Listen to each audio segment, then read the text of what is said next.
लग्नपंक्तीची शान असणारी वांगी बटाटा रस्सा भाजी अगदी झटपट कुठलंही वाटण न करता कशी तयार करायची ते आज आपण बघतोय. घरी जर अचानक कुणी पाहुणे आले तर ही भाजी तुम्ही अगदी 10 मिनिटांमध्ये बनवून तयार करू शकता.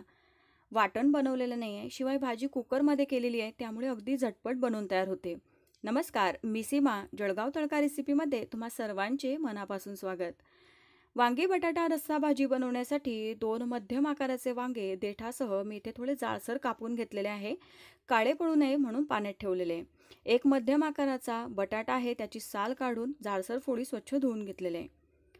वांगी बटाटा रस्सा भाजी कुकरमध्ये बनवतोय, त्यासाठी कुकरमध्ये 2 चमचे तेल गरम झालं. लगेच यामध्ये मी 1 चमचा जिरं मोहरी घालून घेतलाय. 7 ते 8 लसूण पाकळ्या, 1 इंच आल्याचा तुकडा ठेचून घेतलेला आहे. तुम्ही त्या आलं लसूण पेस्ट सुद्धा घालू शकता. साधारण 1 चिमूट एवढा हिंग घातलेला आहे. एक मध्यम आकाराचा बारीक चिरून घेतलेला कांदा आहे आणि 2 टोमॅटो मी इथे बारीक कट करून घेतलेले आहे. सर्वात आधी कांदा घातलेला आहे. आता कांदा साधारण अर्धा ते 1 मिनिट तेलावर परतून घ्यायचा. कांदा परतून घेतल्यानंतर आता यामध्ये मी टोमॅटो घातलेला आहे. तर दोन टोमॅटो मी इथे घेतलेले आहे. टोमॅटो तुम्ही आपल्या आवडीप्रमाणे थोडा कमी अधिक करू शकता. आवडत असेल तर टोमॅटोची पेस्टसुद्धा तुम्ही इथे वापरू शकता. आता साधारण 1.5 ते 2 मिनिटं टोमॅटो आणि कांदा छान शिजून मऊ झालेला आहे. छान इथे तेलसुद्धा सुटलेलं आहे. आता यामध्ये आपण काही मसाले घालून घेऊ. तर इथे आपल्या चवीप्रमाणे लाल तिखट घालायचं आहे. साधारण 1 ते 1.5 चमचा मी इथे लाल तिखट घातलं. त्यानंतर धणे पावडर घालते आहे. हळद, अर्धा चमचा हळद आहे, 1 चमचा धणे पावडर आहे. लगेचच यामध्ये आपल्या चवीप्रमाणे मीठसुद्धा घालून घ्यायचं. आणि इथे आता पाव चमचा मी गरम मसाला घातलेला आहे. तर कुठलाही साठवणीतला गरम मसाला तुम्ही इथे घालू शकता.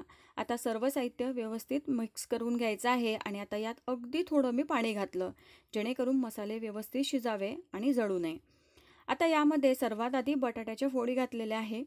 बटाट्याची साल काढून घेतली आणि थोडा जाडसर असा बटाटा मी कापून घेतलेला आहे. स्वच्छ धुवून घेतलेला हा बटाटा साधारण मिनिटभर व्यवस्थित परतून घ्यायचा आहे. आता बटाटा परतून झालेला आहे. यामध्ये मी वांग्याच्या फोडी घालते आहे.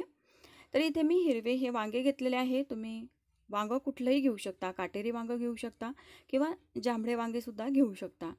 आता व्यवस्थित मसाल्यासोबत वांगी बटाटा मिक्स करून घ्यायचा आहे. आता यामध्ये आपल्याला पाणी घालायचं आहे.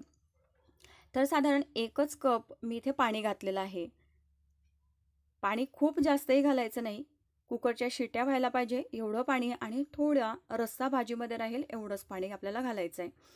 खूप जास्त पातळही भाजी नको आणि खूप जास्त घट्टही नको. हे बघा, तुम्ही पाहू शकता इथे साधारण 1 कप पाणी या भाजीमध्ये आहे. आता व्यवस्थित मिक्स करून घेतल्यानंतर आपल्याला इथे कुकरचं झाकण बंद करायचं आहे.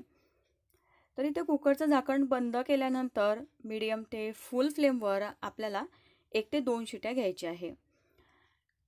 1 ते 2 शिट्टी झाल्यानंतर गॅस मी इथे बंद करेल. आता इथे 2 शिट्या मी घेतल्या. कुकर पूर्णपणे गार झाल्यानंतर इथे आपण भाजी कशी शिजली ते पाहून घेऊ.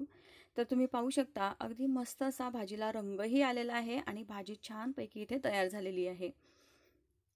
तर तुम्हाला भाजी जर रस्सेदार नको असेल, कोरडी हवी असेल तर पाणी अगदी कमी घालायचं आहे आणि 1 शिट्टी घ्यायची आहे. भाजी व्यवस्थित बनवून तयार झाली. आता यामध्ये मी चवीसाठी बारीक चिरून घेतलेली कोथिंबीर घातलेली आहे. कोथिंबीरीमुळे भाजीला चवसुद्धा छान येते आणि मस्त दिसायलाही छान दिसते. आता भाजी तयार झालेली आहे. बटाट्याची फोड कशी शिजली ते पाहून घेऊया. वांग्याच्या फोडी तर मऊ शिजलेल्याच आहे. बटाटासुद्धा अगदी छान मऊ झालेला आहे आणि छान अशी ही मध्यम ग्रेव्हीची भाजी बनवून तयार आहे. तर अगदी झटपट ही भाजी बनवून तयार होते. ही भाजी तुम्ही भातासोबत सर्व करू शकता, पुरीसोबत, पराठ्यासोबत सर्व करू शकता. पुरीसोबत तर ही भाजी खूपच मस्त टेस्टी लागते.